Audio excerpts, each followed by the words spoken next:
पृथ्वी की उत्पत्ति की अन्य परिकल्पनाएं हैं। कैम्ब्रिज विश्वविद्यालय के महान गणितज्ञ फ्रेड होयल तथा लिटिल लटन ने सन 1939 ईस्वी में सौर मंडल की या सौर परिवार की उत्पत्ति के बारे में एक सिद्धांत प्रतिपादित किया। वह सिद्धांत न्यूक्लियर फिजिक्स के पर आधारित है। न्यूक्लियर फिजिक्स पर आधारित है। इस न्यूक्लियर फिजिक्स को उन्होंने अपनी निबंध नेचर ऑफ यूनिवर्स में वर्णन किया था। अब इसमें लिटिल लटन ने कहा या लिटिल लटन के अनुसार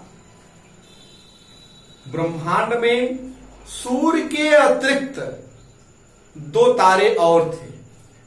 एक साथी तारा था, एक अन्य तारा था। साथी तारे के विस्फोट हो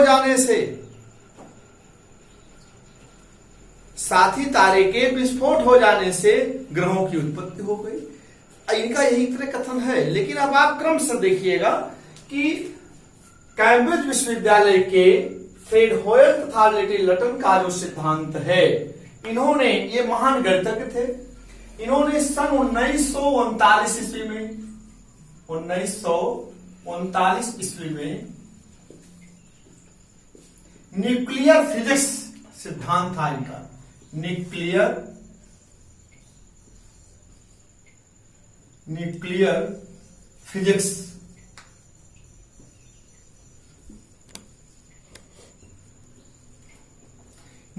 फिजिक्स सिद्धांत पर आधारित है। इनका एक निबंध है नेचर ऑफ यूनिवर्स। यह न्यूक्लियर फिजिक्स का सिद्धांत जो है, इन्होंने अपने निबंध नेचर ऑफ यूनिवर्स में वर्णन किया है। नेचर ऑफ यूनिवर्स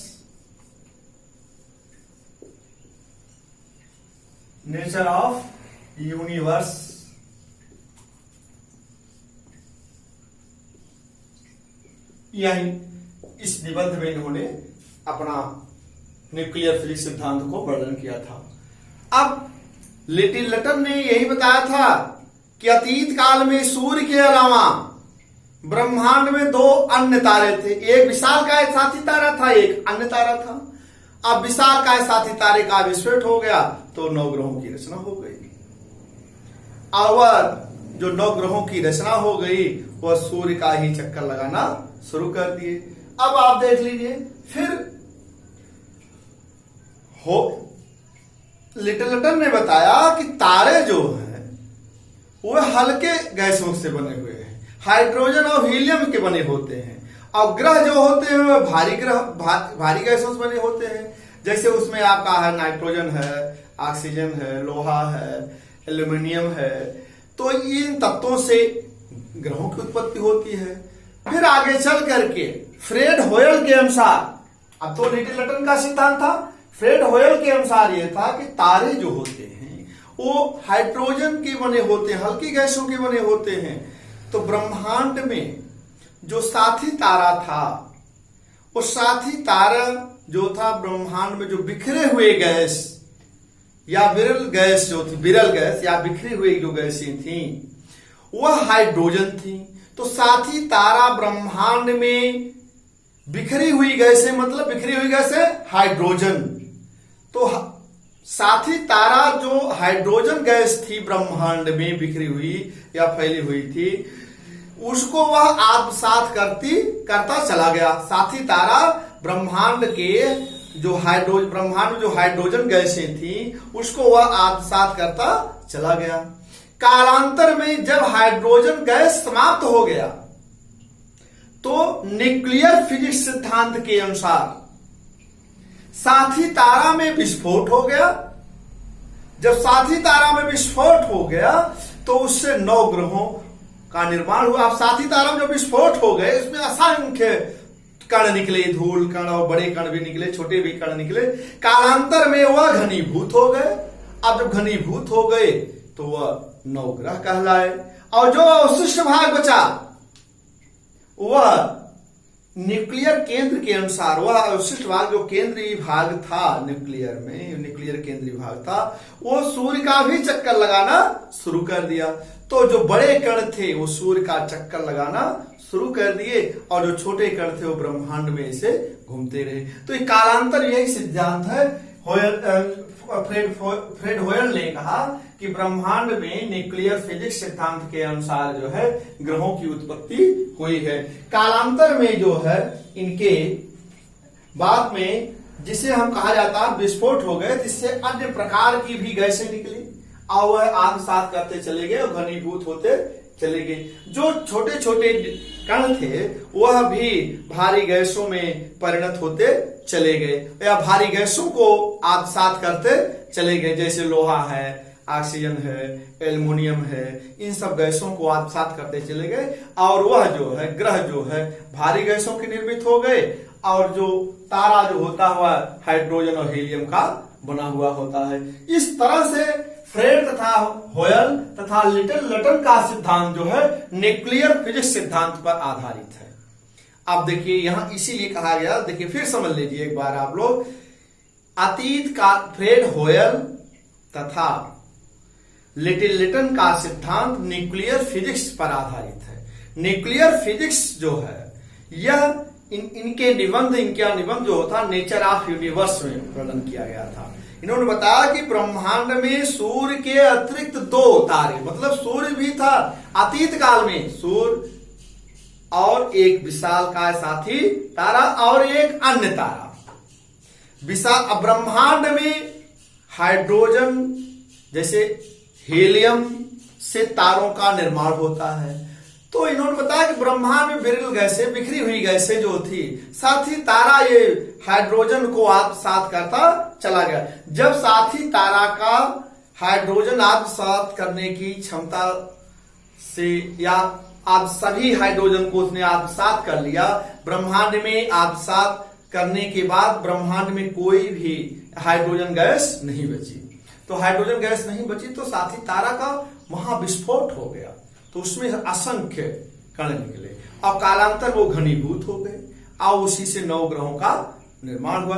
अब ये ग्रह जो है भारी हो गए, अब इसमें लोहा, ऑक्सीजन और एल्युमिनियम यह बन गए।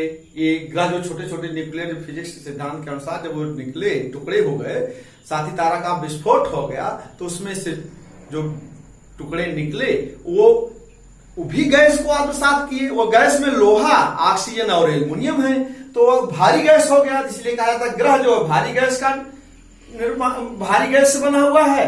अब तारा जो है हल्की गैस है, तारा हल्की गैस में हाइड्रोजन और हीलियम आता है, तो तारों का निर्माण हाइड्रोजन और हीलियम से हुआ है। ग्रहों का निर्माण जो है भारी गैसों से हुआ है, जो लोहा, ऑक्सीजन और एल्युमिनियम से।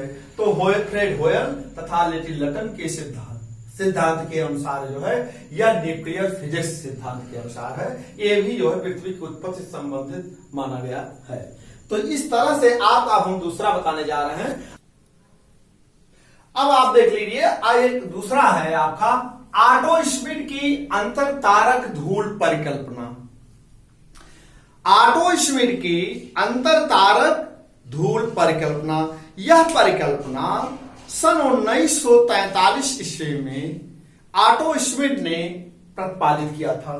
तो ऑटो श्मिड की अंतर तारक, ऑटो श्मिड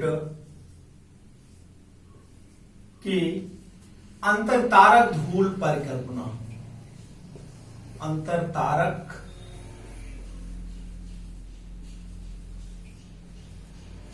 धूल परिकल्पना, यह परिकल्पना सन 1943 ईस्वी में स्थापित की गई थी, यह प्रतिपादित की गई थी। तो अब यह सपोज कर लीजिए, ऑटो श्मिड ने यह मान लिया कि आदिकाल में या अतीत काल में ब्रह्मांड में धूल गैस कण मौजूद थे। और अब आप सपोज कर लिया धूल, ब्रह्मांड में जो धूल कण गैस ये मौजूद थे, ये उल्काओं के टूटने से, उल्का पिंड, तारों के टूटने से, उल्का पिंड से इनका निर्माण हुआ था। अब यही है ऑटो श्मिट की अंतर तारक धूल परिकल्पना, सन 1943 ईस्वी में इन्होंने स्थापित किया और ये बताया कि अतीत काल में ब्रह्मांड में धूल कण गैस ये सब मौजूद थे। इन गैस मेघों तथा कणों की उत्पत्ति उल्काओं के कारण हुआ था। इन गैस मेघ की उत्पत्ति या धूलकण की उत्पत्ति उल्काओं के कारण हुआ था। कालांतर में ऑटो श्मिट ने बताया कि जो ये धूलकण है ये घनीभूत हो गए। क्या हो गए? घनीभूत हो गए। घनीभूत होने के कारण ये जो है ग्रह बन गए, और यह जो ग्रह बन गए और वह नवग्रह बने, और जो नवग्रह बने ये सूर्य का ही चक्कर लगाना शुरू कर दिए। और यही इनका सिद्धांत था। देखिए ऑटो श्मिट की अंतर तारक धूल परिकल्पना एक वैज्ञानिक ये परिकल्पना है। इसको तमाम वैज्ञानिक इसको मानते हैं, क्योंकि जितने भी विद्वान आप पढ़ेंगे, हाइपोथेसिस पृथ्वी की उत्पत्ति पढ़ेंगे, उसमें यही बताया गया टुकड़े निकले और वह बाद में एक दूसरे का चक्कर लगाना शुरू कर दिए जिससे निकले। अब यह अंतर तारक धूल परिकल्पना है। तो ब्रह्मांड इन्होंने मान लिया कि अतीत काल में ब्रह्मांड में धूल कण गैस मौजूद थे। किससे, कहां से ये मिले? उल्काओं के टूटने से या उल्काओं के कारण गैस मेघ बने, और वह कालांतर में ये घनीभूत हो गए। अब घनीभूत हो जाने के कारण जो है इन जो धूल कण थे ये एकत्रित होते गए और इसमें बड़े बड़े पिंड का निर्माण हो गया। ये बड़े बड़े पिंड के निर्माण हो जाने के कारण जो है नवग्रहों का निर्माण हुआ। इस तरह से जो है धूल कण के संगठित तथा घनीभूत हो जाने के कारण एक तस्तरी का निर्माण हो गया। इसमें देखिए ऐसे छोटे छोटे धूल कण है, ऐसे। तो अब यह धूल कण जो है, धूल कण कालांतर में घनीभूत होते चले, सब एकदम एक दूसरे से जुड़ते चले गए। तो जब ये कालांतर में जब ये धूल गैस मेघ जो बना था एक तस्तरी का रूप धारण कर लिए, और इसी तस्तरी में आपस में ये धूलकण एक दूसरे से जुड़ते चले गए, घनीभूत होते चले गए, और इससे जो नव ग्रहों का निर्माण हो गया। ये तस्तरी का रूप धारण कर लिया। तो ब्रह्मांड में ऑटो श्मिट ने मान लिया था पहले से कि उसमें धूल कण गैस मेघ मौजूद थे, और किससे आया? कहां से? उल्काओं के कारण, उल्का पिंड के टूटने के कारण, और यह बाद में घनीभूत होते समय एक तस्तरी का रूप धारण कर लिए। इस तस्तरी में नौ ग्रहों का निर्माण हो गया, और नौ ग्रह जो निर्माण हुए वह छोटे छोटे धूल कणों के घनीभूत हो जाने के कारण हुआ था।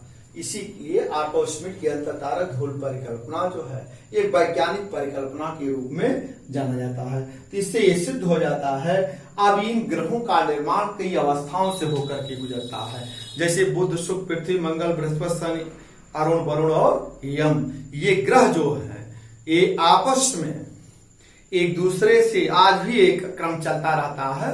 तारों टूटते रहते हैं, तारों के टूटने से या उल्का पिंड गिरते रहते हैं। तो ये सब स्थितियां जो हैं वो देखते हुए ऑटो श्मिट की अंतर तारक धूल परिकल्पना को एक वैज्ञानिक परिकल्पना के नाम से जाना जाता है। तो ये पृथ्वी की उत्पत्ति के बारे में हम आपको बता दिए। पृथ्वी की उत्पत्ति में शुरू से ही हम आपको बता रहे थे कि फ्रांसीसी वैज्ञानिक कास्ते द बफन से मैंने प्रारंभ किया था। उन्होंने देखिए उसमें दो संकल्पनाएं थी, अद्वैतवादी संकल्पना और द्वैतवादी संकल्पना। तो अद्वैतवादी संकल्पना के समर्थक अलग थे, इसको भी मैं बता दिया हूं। द्वैतवादी संकल्पना के समर्थक जितने थे उनको भी बता दिया। अब एक वैज्ञानिक संकल्पनाएं आई थी जिसमें आपका एक था होयल लिटन की अंतर तारक धूल, होयल लिटन का सिद्धांत, और दूसरा है आपका ऑटो श्मिट की अंतर तारक धूल परिकल्पना। ये अन्य परिकल्पनाएं थी, ये हम आपको बता दी। अब हम आपको अगले दिन बताएंगे कि ग्रहों का निर्माण कैसे हुआ है, या ग्रहों कितने ग्रह हैं और ग्रहों का निर्माण हुआ तो कैसे हुआ। ये वैज्ञानिक संकल्पनाओं के अनुसार और अतीत के अनुसार जो धार्मिक संकल्पनाएं हैं उनके बारे में भी हम चर्चा करेंगे। ठीक है, धन्यवाद।